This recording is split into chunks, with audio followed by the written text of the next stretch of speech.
que non, Madame Belleville candidat à moins soit bonine et pour na balaye. Tandis que chez Monsieur Turbo, abandonné comme on est moins valeureuse.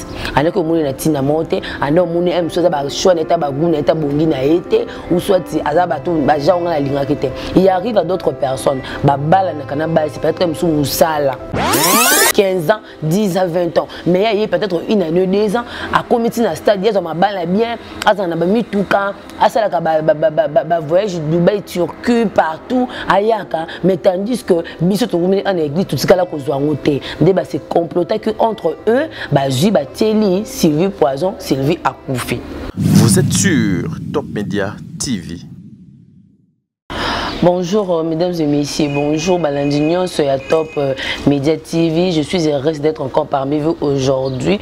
Début de mon baby, toujours que ici au Top Media TV, nous parlons de bonnes causes. Et aujourd'hui, notre sujet sera sur la moralité de certaines personnes. Mais je ne peux jamais passer dans cette chaîne comme ça sans pourtant parler de la poutine de l'écriture, Madame Belleville Kandi, Madame comment film. Tout ça un film et la bicho ils a déjà, ils ont les 9 épisodes non. Et quand qui lobby la sœur Marie-Hélène. Donc si je suis même morale avec notre réalisateur, écoutez la biso extrait à film et on se retrouve tout juste après pour parler de notre sujet qui est très important.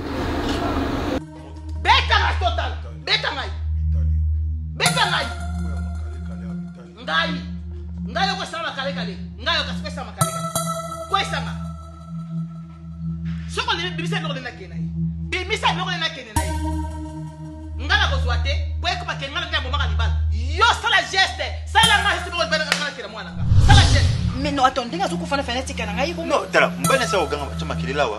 ne t'immixe pas dans les affaires d'autrui, ce n'est pas nos problèmes à nous.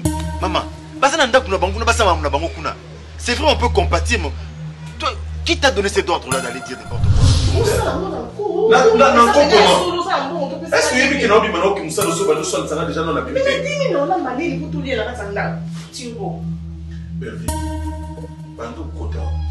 Tata na uto mama na yo nani asa yo pesa mo wita ngala mo pesa ko mo ya wonde puis ya nyoso débrouiller na lobi na mo te débrouiller na mo wana il faut entrer. Est-ce que chaque jour na pesa ko titi d'accord on a partenaire et so comme ça ya ka tita na da ko voiture mais watamila na amera munino omnino na pipe on a better rôle sur l'autre to banola na matanga ku fila mwasi papa c'est pour vous balangati tu comment il y a une vie là, comment il y a une absolument sapi. Le consul la chose. D'accord, ce simité il faut y c'est comment il y a donc il y a danger. C'est tout l'homme. On bouille non ici. Les canaux sont pour qu'on chiffle yo. Pendant que son a oignon ça. Tu vois comment moi je suis bien éduqué. Je suis pas comme toi. Sinon ma toi mangongi mutu makasi. Tu vois lobi alingi yo na bakte. Alingi yo sakayo moko o fait na ndaku no posu kwa ba bilamba il faut ya kakao. Eh Belleville, yo kaka pété moi ça saka mutu makasi boete. Siko ozo se plaindre kaka. Do makambo ndaku so mbala becho bantu ko yebisa ko batu nyonso to yebisa bango ndenge ni vie ezolika eza bien. C'est une famille spirituelle, c'est une famille chrétienne. Et c'est pas été boire au sol à Babousso Banabino. Beaucoup sont moukilité, bon, mais on a quatre églises. Beaucoup d'esprits à ma toloté, bon, on a quatre églises. Toliste. Il y a le coup là, ça fait étranger. Comme preuve, pas preuve. Vous avez culte, comment on repasse Bilamba à Papa Église. Mais on comprend peut-être, vendredi. Nous en a culte au samedi, là, pour la communauté, mon frère. Vous repassez à Bilamba. Eh, mon frère.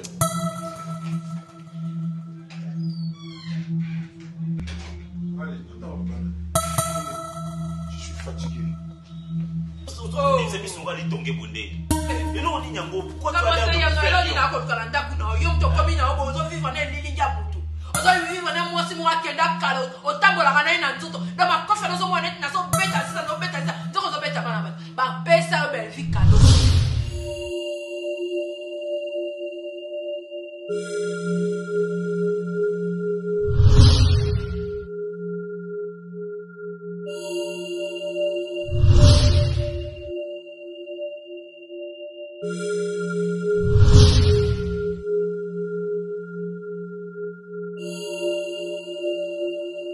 Nous sommes de retour sur ces plateaux, mesdames et messieurs. Binement comme vous la belle et bien.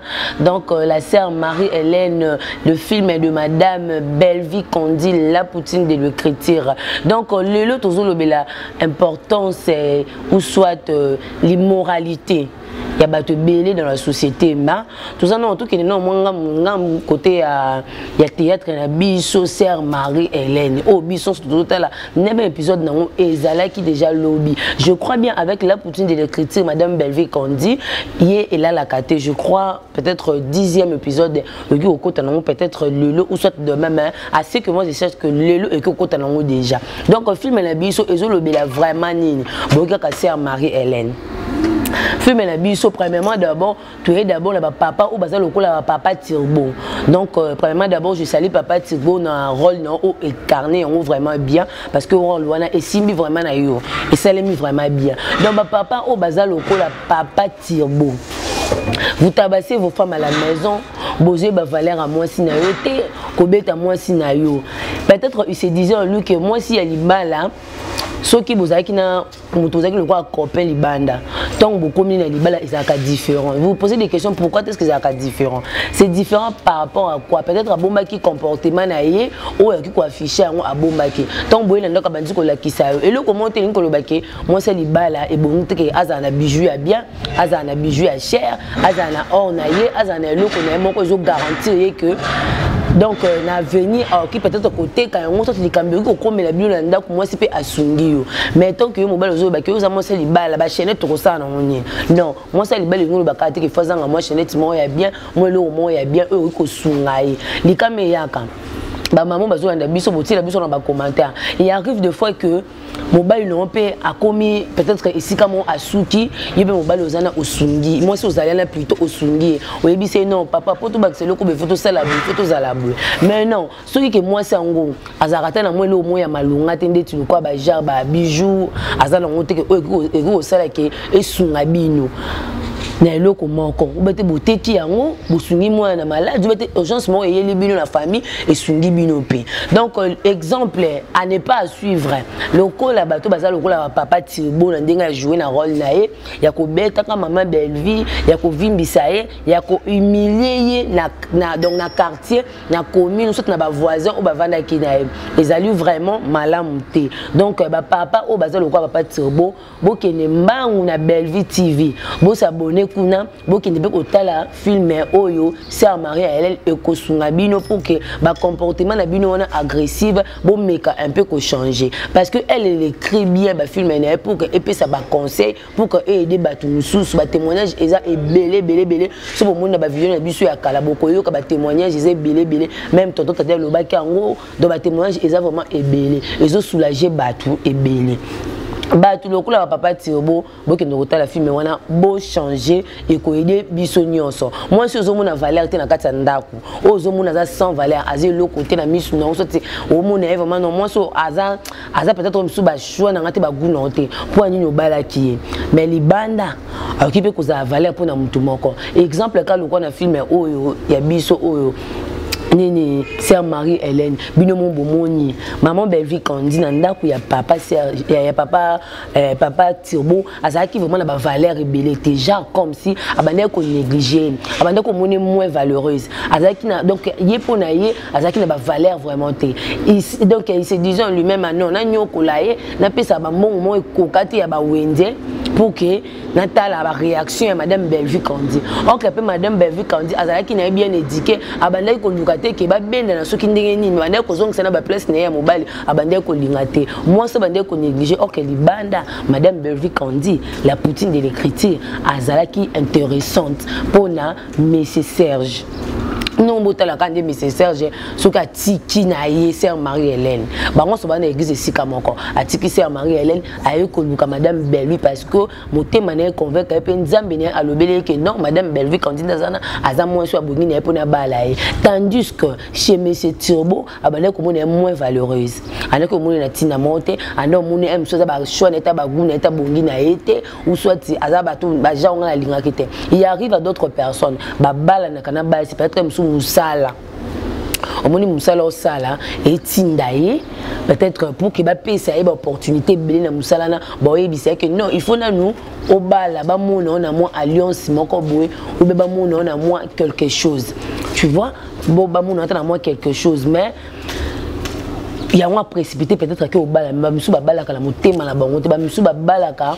moi cité que pour aligner pour bala yo mais baloka parce que misu na musala ba ebisinga il faut na za marier donc il faut na balaka là côté il y a maman Bellevue qu'on dit azala qui n'a pas espoir et belé les sous na oya zali une importance na ye au papa Serge apesi mais tout que sous le mbango mke côté ya maman Sylvie oyo atiki biso oyo molimo na ye na film ekende ko pema bo imaginer maman Sylvie quand maman Sylvie ezali particulièrement na ba église ebele a na Congo mutu awanga la tiki ezali existe ka belle bien mais lokola maman Bellevue qu'on dit até ya kabiso katikati na ba théâtre na ye parce que na ye bisa bino chaque jour que maman Bellevue qu'on dit bah film et ils ont comme évangélisation. Vous comprenez, hein? J'espère que les gens vous me comprenez.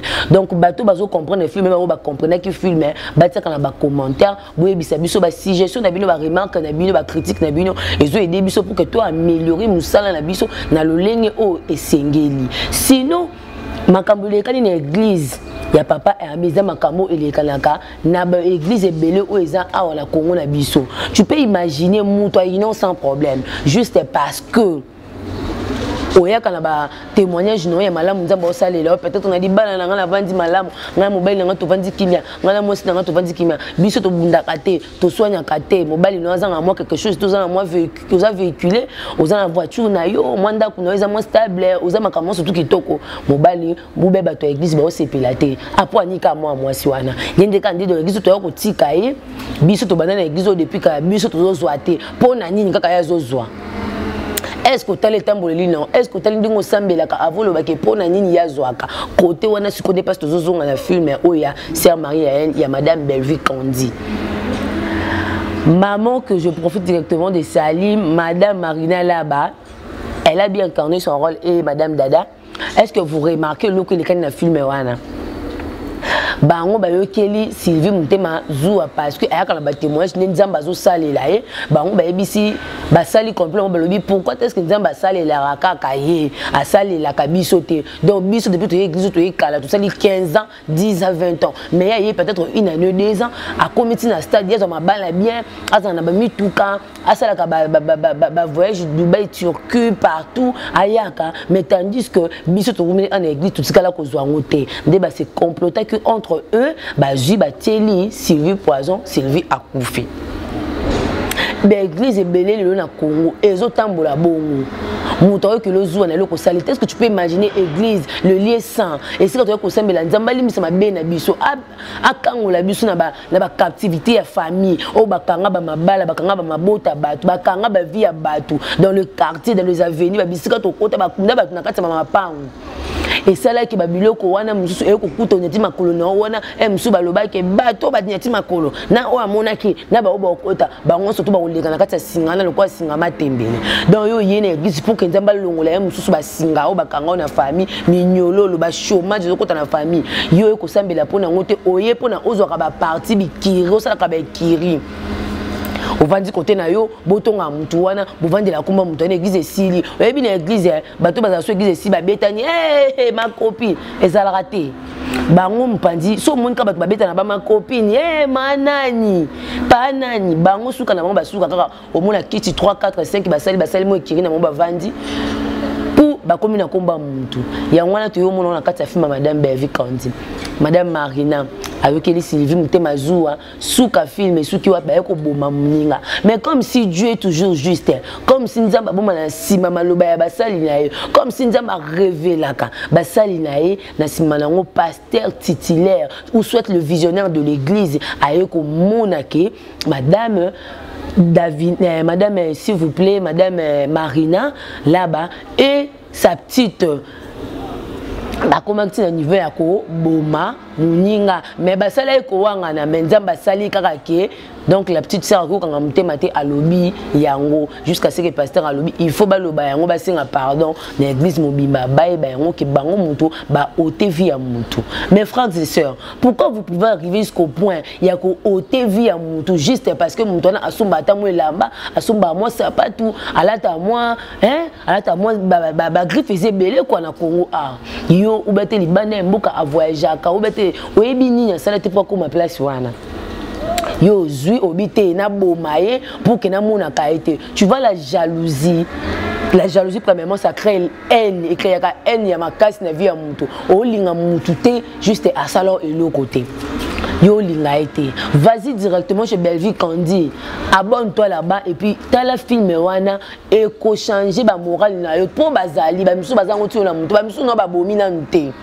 Mais ayo kana mutema neka aboma mutu wana ayo kana mutema na éliminer pour na mona kete ayo côté biso ba vuye na église na éliminer ka pour nga sepela na na été ki mambo kendo tala film na ko édifier e ko longola ba penser à mabe ozana ngo pour na baninga e ko longola yo ba haine ba jalousie ozana ngo pour na baninga e ko longola envie de mettre ozana kaka meurtrière na vie ya baninga e ko longola yo pour ça wana kende bon kende ko tala film wana esunga yo vraiment elongolo ba titi ozana ngo elongolo makambu oyo ozana ngo oyo ezo aider te na vie na yo moko personnellement pour tout ce que na vie batu toloba nante via mutu ya no via mutu premièrement d'abord ta propre vie là o etinda kayo likunya ne sala ko ina baninga na kati ya ndako nzambe tika yango ezali malamu te ebongi pona yo te. Sur les côtés des autres, on dit que oh non, pourquoi est-ce que ma cambo kota papa Patrick pourquoi je kota ma cambo ya oh et talibi sauté ma cambo maman Belleville maman Belleville. Non insistance à personne en danger bakangela rangopi. Donc ceux qui mutu besoin de si comme ça la mutu mabe il faut bon défendre mutu wana pour que mabe wana comme il a été du côté là na saluer batu nyo surtout au ba côté la kabatu akaya likambu nde tu vanda na lupango mobo ba beta ka mama na mingi mobali na sala ka ba mabe mingi beta ka comme tout ce que l'on beta et comme ko boma c'est-à-dire tu dois défendre la personne ko défendre mutu ba bita que yo côté là au ndaba boma bino mi balé bon ça bino balé mabe oyebi da ba ka bongo kende na la police le plus proche de chez vous. OK oyebi si bango ka na regarder na lupango to vanda ka mobile moko zana na mwasi na beta ka mwasi soso mwasi moko beta mobile chaque jour. Donc biso ana kata lupango to mo na mabe parce que eko ko mape na stade moi beta sika mabe donc mutala loko ali bate surtout nous les femmes. Oyo beta sika moi ya mabe directement akati mutema sani ni akufi eko sala bienté. Donc il faut éviter cela bokei bofundi attaque ngobi mabino mokende ko funa te mais bakoya pour na ko intervenir mutu oyo azali na mariage moko ya mabe vie conjugale mo ya mabe na ba détresse na ba problème na ba agressivité na ba coup ou ils sont volontaires et vous êtes volontaire. Il faut vraiment pour ça la trop attention côté wana bokendara ko défendre batu ya bongo na maboko na yote mais na maboko ya l'état parce que moi na moi si wana abalaki babalaki musu na l'état et musu ba union na bango famille ba ebaki yango. Et vous le maman qui passe dans ce genre de moment s'il vous plaît quand eloko bandine bandi liboye ba dandeni ya okende et pas vos parents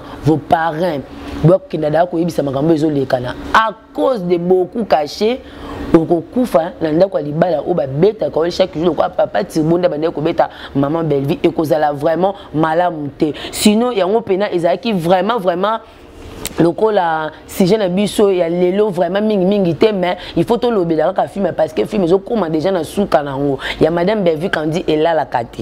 Je le répète, elle a la kate. Donc film peut-être comme na souka nango yango mon pena to ya qui vraiment na le tomo pour que to lobela film o na lo lenge et sengeli. Donc je profite directement aussi de dire mes condoléances à toute la famille. Oh, il y a des comédiens, Otozali, il y a des comédiens mobimba Congo, tout ça dans l'ensemble. Parce qu'on vient de perdre aussi moi dans mon camp, Azaki Katikati Nabiso au nom de Brenda Maimona. Donc elle a joué bel et bien et pas Jerry Matondo à Outa Koufa depuis le 9 septembre.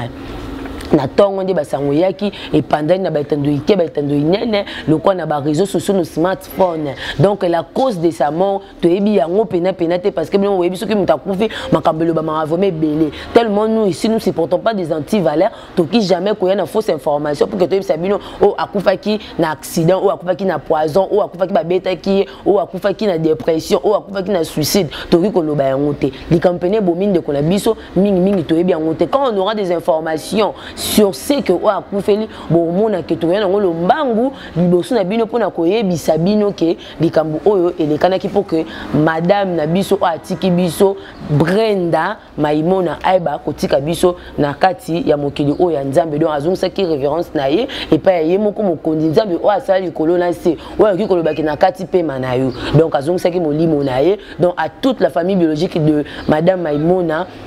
Donc mes condoléances à moi premièrement, je dis mes condoléances et à toute l'équipe des top médias.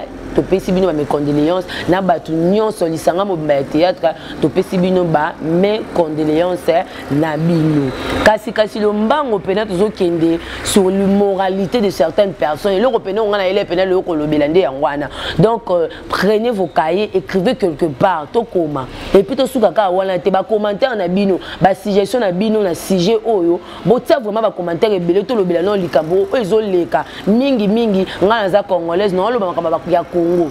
Donc il y a na Cameroun, donc il y a Côte d'Ivoire, donc il y a France, donc il y a États-Unis, donc il y a Québec, na zano awa, non le banon na Congo.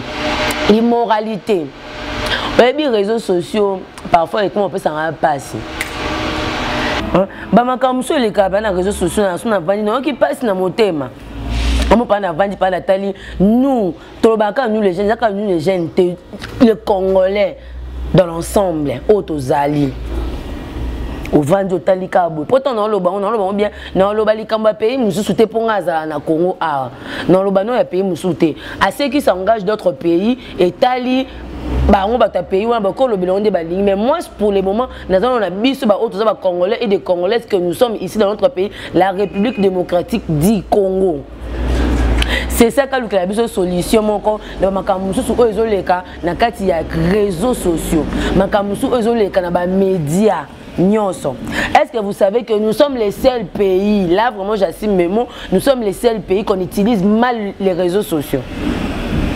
Bah réseaux sociaux le quoi bah TikTok bah Viber kutu et là non mais il y a des gens bah ça les là bah Viber bah Twitter bah comment Instagram Facebook nos WhatsApp et autres car bah réseaux sociaux dans l'ensemble.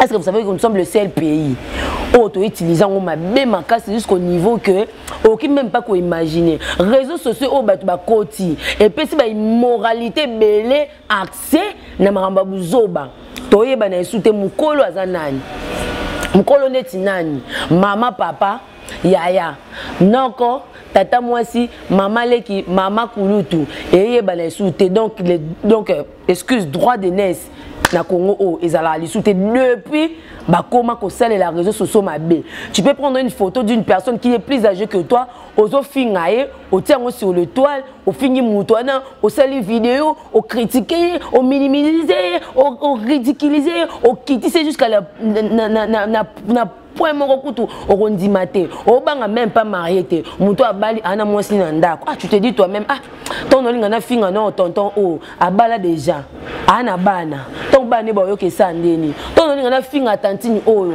peut-être fiancé mobali nano nga bale so yo ke salani tout ça. Et ça a une importance moroté. Tu vas prendre une vie privée d'une personne, on a les réseaux sociaux, au bandit qu'on finit en moutouana, et puis jusqu'à arriver au point que on a fausse information au latissime moutouana. Le quoi Kazakobité, détindé bien Sandazaboué, le quoi Zana est journaliste, le quoi Babel les canaux facile, les canaux il facile, n'a bête à le moment à maman, et bimaka matière, ceux qui matière comme vous aimez dire de matière, je ne sais pas moi et tout. Pour Nanini. Qu'est-ce que tu vas gagner à faire des comptes? Mais à côté, on gagne dans la côté, il y a immoralité. Oh, biso. Les Congolais et les Congolaises, à travers les réseaux sociaux. Depuis que Android, les smartphones, iPhone et Yanamboka, oh, Makambebele est commis à des ordres. Laissez-moi m'exprimer. Mettez dans les commentaires si ce que je suis en train de dire, non, le Romona moi si moko aza même pas na âge ya papa wana. Akoki même pas qu'on manquait papa wana. Ozo ko matina niveau o manquer papa batu na réseaux sociaux, o manquer maman batu na réseaux sociaux, o manquer yaya batu na réseaux sociaux, o manquer mutu na réseaux sociaux juste pour créer de baisse, juste pour créer de vues. On dit mino bimano impoli, anga des impoli kutu da kutu famille kutu ba ebinga na déjà impoli. Et bon on a manqué na réseaux sociaux de ça la nuit. Je me pose des questions quand vous faites ce genre de vidéos, les parents ne regardent pas. Tout parce que les parents font parce qu'il y a d'autres parents qui ne savent même pas utiliser des réseaux sociaux. Les parents ne savent pas contre la réseaux sociaux. Quand biso bano to na nouvelle donc un nouveau système plutôt et puis une nouvelle façon de biso de faire des choses. Pasteur. Quand tu es en train d'ingérer un pasteur, est-ce que Oebi nini alliance ou un pasteur on a nzambene Oebi non biyo bengi ubatobi pasteur ana mutakisi to chaka bongo pasteur ana mutakisi ana eloko sanga te nzambe moka lobake ne touchez pas à mes loin mais tu peux toucher quand même mes loin. Voilà et comme slogan parce que les babaka ne touchent pas à mes loin. En tout cas le bateau touche à mes loin. Mais on est comme slogan à biso ba congolais, na ba congolais comme manquer de pasteur. D'ailleurs Dieu avait dit que il faut toucher à mes loin. Jamais il ne faut pas toucher à mes loin plutôt mais au qui ko simba na ba loin et ça les l'autre côté. Vous imaginez pasteur Oyofinga, Moussala Nzambe évangéliste, berger, prophète, prophétesse, archibishop, évêque, archi-évêque et tout. Oyofinga, Oyotiba photo na ba miniature dans les réseaux sociaux, Oyosaile ba lèvres, Oyosaile ba vidéo, Oyofinga, Oyo insulter toute sa famille, sa femme, son homme, les enfants et autres. Sur le toit, sur les réseaux sociaux pour chercher la base, pour chercher de vues. Obengi obetazane tu par exemple obi azata ndoka za magicien za musala nzamba lokuta yebisanga tango zo finga musala nzamba lokuta tango zo finga magicien est-ce que de toi-même tu te dis quoi au sambela ka solo ponda benga na bino finga magicien so sambela mingi te ba magicien no lekano ke ba magicien no oliao o finga ndoko sambela mingi te ba ndoko no oliao siko yebisanga quelle est l'alliance que toi tu as avec Dieu pour aller juger pour na ko finga musala nzambe to chaka na ka kindoki bobiki baza basala nzambe te peut-être ba kosa ka tout. Toi ce qu'on a ka nzambe alliance ya sana nzambe na ye yo yebi yango tango zo ko finga ye aza papa batu aza mama batu azali mosala nzambe azana lingomba na ye père spirituel ateyaka avandisa mabale belé ti le père muso evanda ezo carbonate c'est grâce à ses conseils yo zozwa ozo finga ye ozo imposer peut-être batumsu musu maboko batana pe na vie bazo évoluer yo bimi au finga tout ça c'est à cause de quoi réseaux sociaux tout ça c'est à cause de quoi bah vu tout ça c'est à cause de quoi de chercher la buzz tout ça c'est à cause de quoi de faire le nom au sala combo na Kinshasa oyo na mokili oyo tout ça ka Kinshasa non ponga ki na mokilité aka na Kinshasa na mboka na biso na Congo au sala combo bité na finga langa mutu nyonso na nanga kupuna ba pasteur kate de otala ensemble mutu nyonso azali likolo na lokola ene na yo ozo finga e ozo respecter tout ça c'est à cause de quoi c'est à cause de réseaux sociaux. C'est à cause des réseaux sociaux que les biso ba liberté moko donc liberté to baka libertinage alors quoi moi à 12 ans moi à 8 ans papa na maman ne ba comprendre soin na été batikela ba libertinage moko ti moi na kola na libertinage wana moi na sala kama mabe moi na asala kaka makambo oyo et ça la bien té dans la société oyo beti sera batu mitema oyo zo sala kitoko te na miso batu oyo zo ki sa ba parents soni oyo zo dénigrer ba parents oyo zo ki sa ba parents zo déshonorer bango j'allais dire. Donc vous imaginez moutazon dima a sauver moutouté parce que alias on dit que na sala sous vidéo pour que na réseaux sociaux tu vois peut-être elle était présente lorsque ces messieurs soit cette madame faisait sa révérence donc ça moli mon pas nzambe donc papa azalaki maman azalaki jeune homme ou azalaki regarde des vidéos qui deviennent virales sur les réseaux sociaux mais oko sunga vie à moutouté mais oko défendre moutouté na tango ya pasi tout monde a ngo awa na ba réseaux sociaux mutu bazo betaye bakangi maboko na makola na nzete bazo betaye pena ba beteti muntu wana akufi omoni vidéo tant bazali ko beta muntu wana tant bangaki maboko na makola ezo circuler sur les réseaux sociaux. Messieurs madame, toi qui arrive jusqu'au point de filmer ce genre de vidéo, pourquoi ne pas intervenir? Yo mtozo filmer pour les connaître ba beta muntu bakangi basinga obipe non na moni ba obeta mutu mo be kuna likolo na zoka vidéo ndamu peut-être buka za lokwa preuve na biso mais kita no mbangu yonga tonga no filmer ayo kita no monke ndeko benga la police bakota na lupangu wana bakende kotala événement ezoleka kuna pour que o sauver ata moi vie ya mutu. Et ça l'importance mon côté. Deuxièmement, les morts bazakasuna respecter parce que moi et toi nous sommes vivants vivre les minutes pe maison na kati na ya bo mo na biso nzambe na longoli ya ngote mais bato bakufi baza susu na respecter na réseaux sociaux oromona mutu azo filmer mutu akufi azo ngwatango na réseaux sociaux ba continuer na morgue en étant que peut-être aux allées mususu muta famille en étant que peut-être aux allées mususu mutu o yaki pona boza nanani na cadavre na bino sorte quelque chose yo oye o comme ne ko filmer mutu wana mususu makambazo sala après ozu yango pas ozu otiango na réseaux sociaux ba moni tala kutuna ko kata motema tala kutuna ko kufa.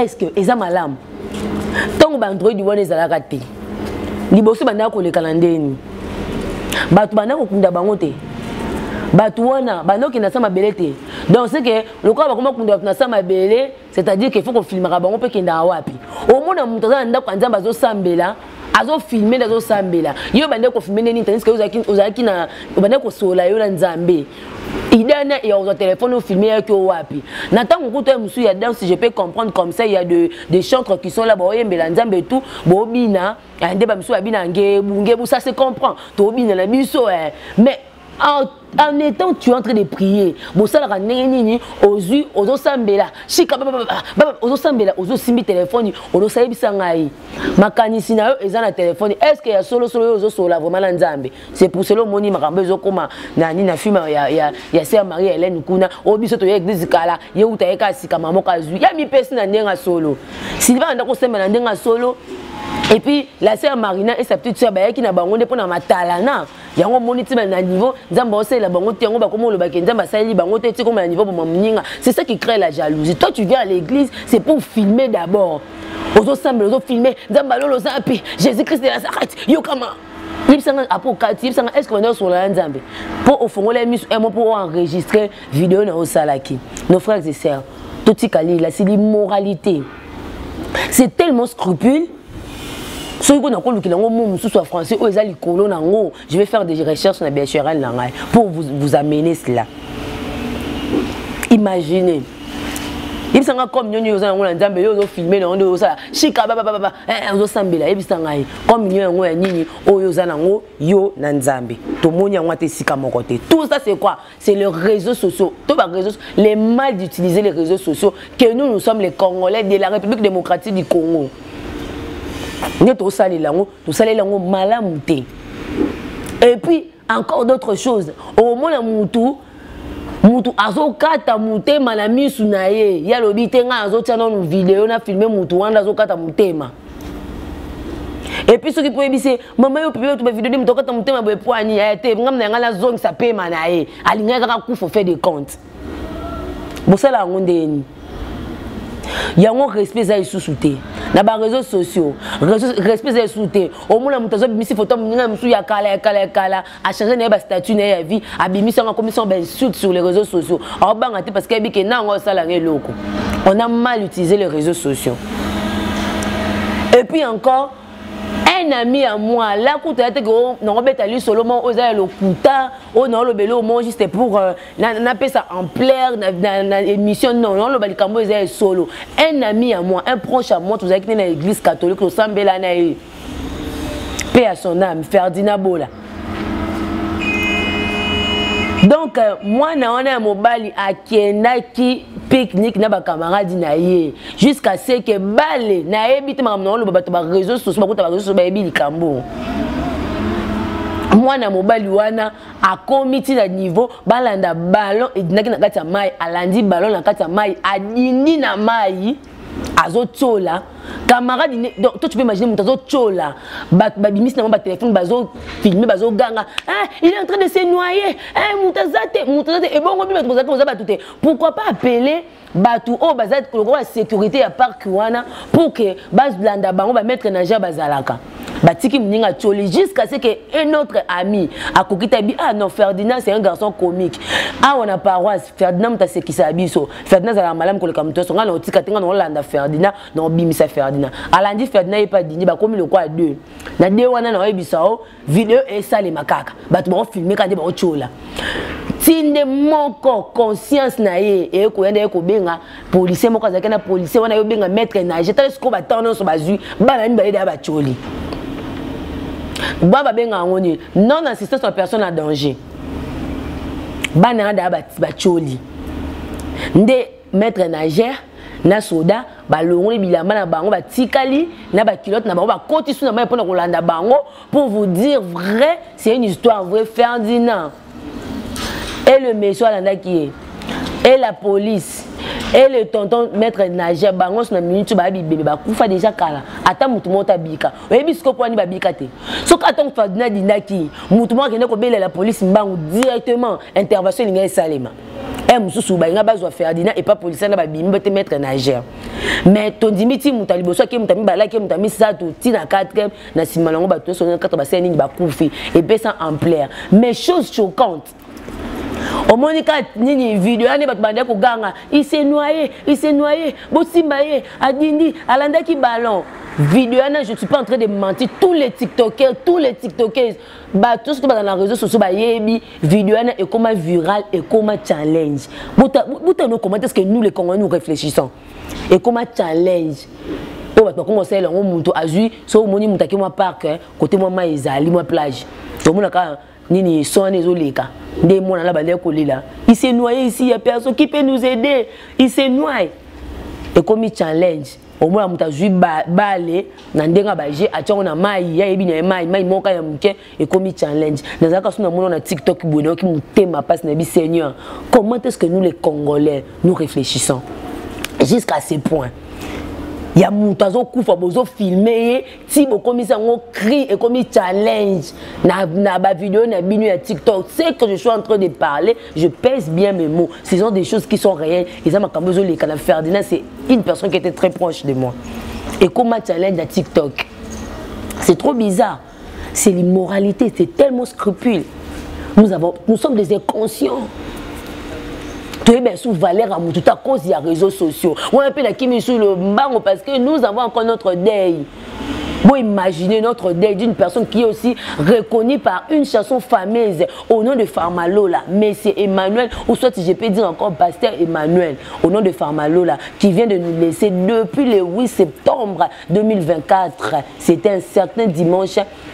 Na route ya Poilou 14e rue.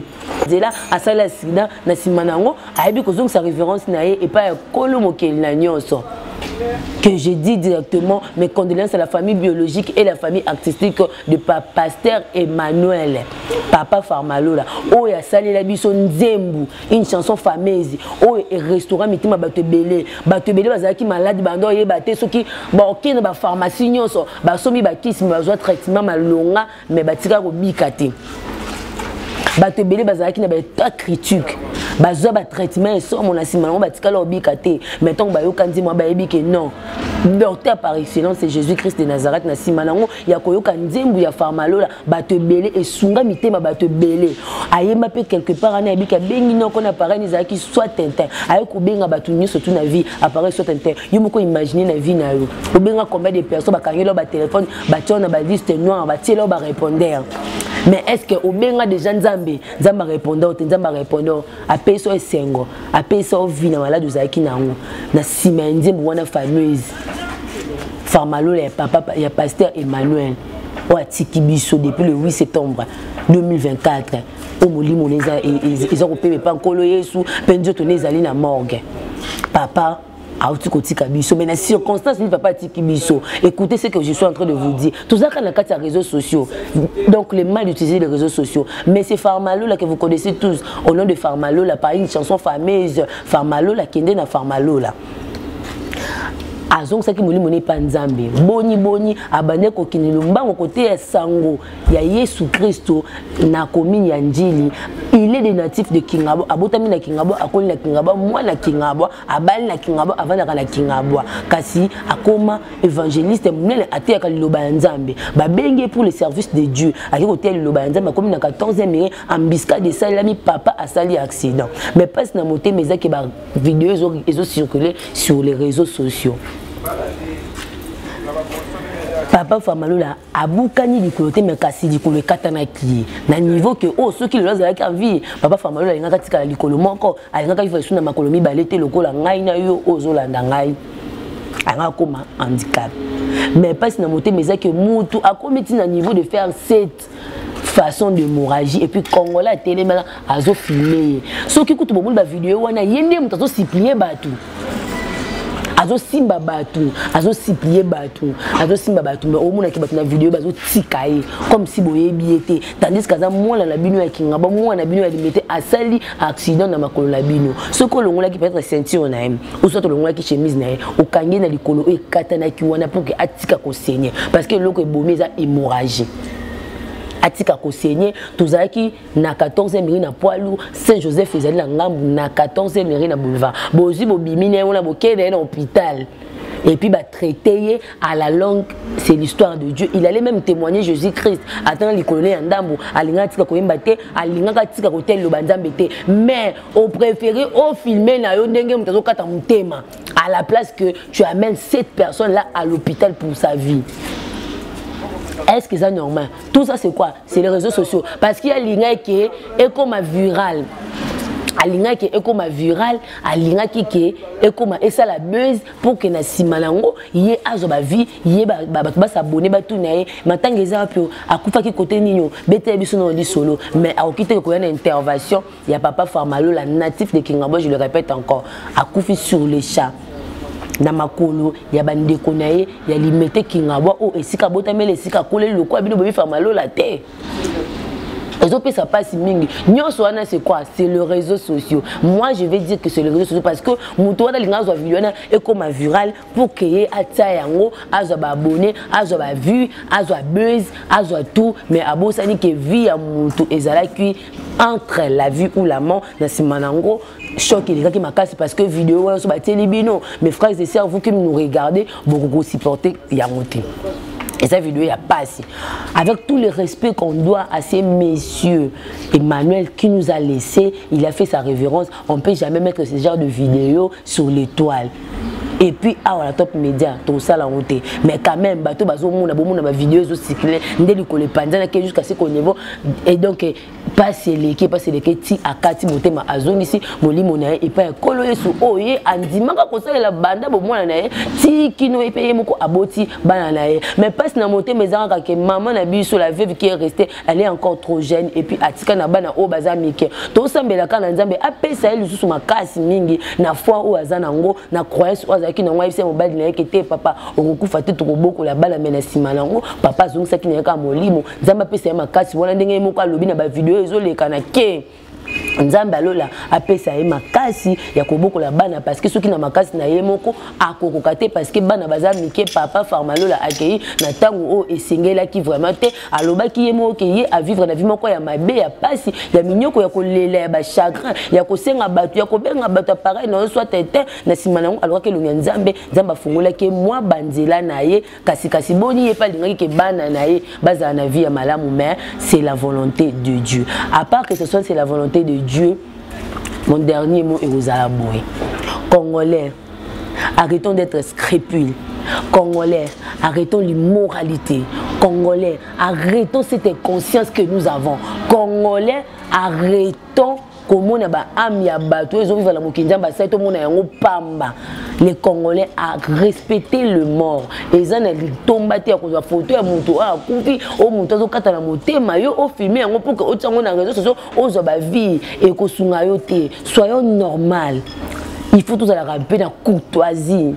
tous à l'amour wana o nzambe moko atika l'amour du prochain tous à l'amour ekosunga biso vraiment mingi pour que makambu o toujours ça la parfois dans les réseaux sociaux o ezali sous en clarté et vous les gens qui tolèrent ce genre de bêtises en disant que non déjà puis ba filmer qui est déjà confiné et que ça la ligne je vous dis que cette immoralité que vous avez là ça ne va pas vous aider même à la prochaine vie. Attendez, je vais vous dire mais les corona aux aki komona meilleur négligé pour que yo ozwa vidéo comme virale sur les réseaux sociaux. Et mesdames et messieurs, nous sommes bel et bien arrivés à la fin de notre émission au Binomon Boyebi les codes de bonne conduite avec toujours madame la journaliste Bernice Eyambe à tuer qui pena le mbango ko sala mon analyse mukie na film na biso sœur Marie-Hélène il y a madame Belvi qu'on dit la poutine de l'écriture sinon to côté pena si na biso l'immoralité de certaines personnes mais na ki be pena le mbango mi na réseaux sociaux pe na ki même mbango le mbango na biso ba congolais autozali parce que je suis congolaise de la République démocratique du Congo. Na kolobela makambu o etali ba pays mosusu te mais sinon na kolobela kaka makambu o etali pays na biso esika o api oyo biso tozali. Là je profite directement de dire mes big salutations à toi maman Belvi Kandi la poutine de l'écriture la suprême la madame qui a écrit tant de films où ils ont édifié bateau ils ont fait ça bateau ba éducation bongo non peut ça pe ba mbote na ngai topé merci na yo Montréal Gibson Pita. Donc si vous avez besoin d'une réalisation parfaite, si vous avez besoin d'une réalisation impeccable, n'oubliez pas d'appeler le numéro au monde na sewala bisonde na lombango to kopesa bino numéro na ye pour que boyeba na kobenga ye. Et puis je dis encore merci à tous les abonnés de Top Media TV, à tous les abonnés de madame Belvi Kandi Belvi TV. Là je salue directement Mouté yo moko tonton mutema peso ba mbote bele bisiko zali vraiment et outi nakati ya motema na ngai